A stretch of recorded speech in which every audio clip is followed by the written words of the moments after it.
къде ще седи? Отпред, отзаде? Има място. По-добре, че аз съм дълъг и малко тясно ще ми дойде на мен. Е, тук е.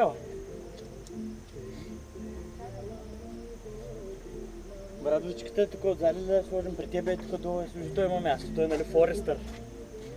Ето има място. Ай, аз съм тук. Горещо. Да.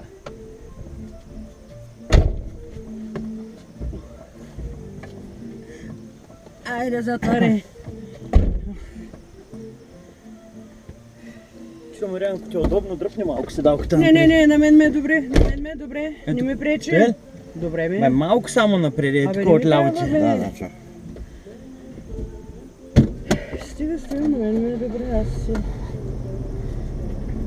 Ти си дебеличка и за тебе. Стига, бе.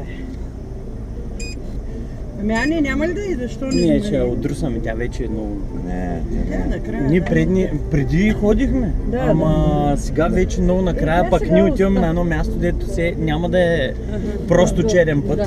Да не е да тръгнем направо към Шумен. Да се налага по черно и към Шумен.